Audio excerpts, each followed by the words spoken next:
Hi friends, welcome to Ramya Sri vlog. இன்றைக்கி நம்ம ஒரு சூப்பரான சட்னி ரெசிபி தான் பார்க்க போகிறோம். வாங்க என்னென்னு பார்க்கலாம்.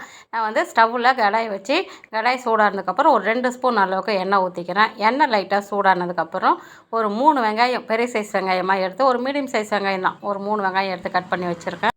2 தக்காளி கட் பண்ணி வச்சுருக்கேன். எண்ணெய் சூடானதுக்கப்புறம் வெங்காயத்தை போட்டுக்கலாம். நம்ம கட் பண்ணி வச்ச வெங்காயத்தை போட்டு லைட்டாக வதக்கிக்கலாம். இந்த சட்னி வந்து இட்லி, தோசை எல்லாத்துக்குமே சூப்பராக இருக்கும். செம்ம டேஸ்ட்டாக இருக்கும், அருமையாக இருக்கும். வித்தியாசமான சட்னி இது. நம்ம வேர்க்கடலை சட்னி தான் அரைக்க போகிறோம். வேர்க்கடலை சட்னியை நம்ம டிஃப்ரெண்ட்டாக செய்ய போகிறோம், வித்தியாசமாக செய்கிறோம். வெங்காயம் வந்து அப்படியே லைட்டாக வதங்கட்டும். வெங்காயம் லைட்டாக வதங்கினதுக்கப்புறம் ஒரு 4 பல் அளவுக்கு பூண்டு போட்டுக்கிறேன். பெரிய சைஸாக இருக்கனால ஒரு 4 பல் போட்டுக்கிறேன்.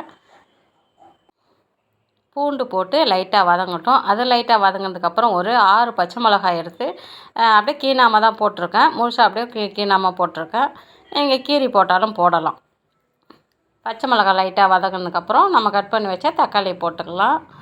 நம்ம சட்னி எந்த அளவுக்கு அரைக்கிறோமோ அதுக்கு தேவையான அளவு நம்ம காரம் போட்டுக்கணும்.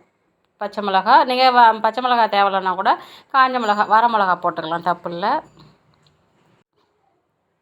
எல்லாத்தையும் போட்டு நல்லா வதக்கிக்கலாம். தக்காளி வந்து நல்லா வதங்கணும். தக்காளி வதங்கினதுக்கப்புறம் ஒரு 2 சில்லு அளவுக்கு தேங்காய் வந்து கட் பண்ணி வச்சுருக்கேன்.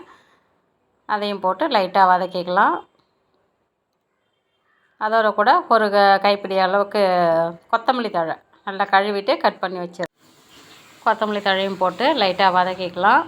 நான் வந்து வேர்க்கடலை வந்து வறுத்து வச்சுருக்கேன். ஏற்கனவே வறுத்து தோல் உரிச்சிட்டு தோலெல்லாம் எடுத்துகிட்டு வச்சுருக்கேன் வேர்க்கடலை. அந்த வேர்க்கடலையில் வந்து நல்லா ஒரு கைப்பிடி அளவுக்கு போட்டுக்கலாம்.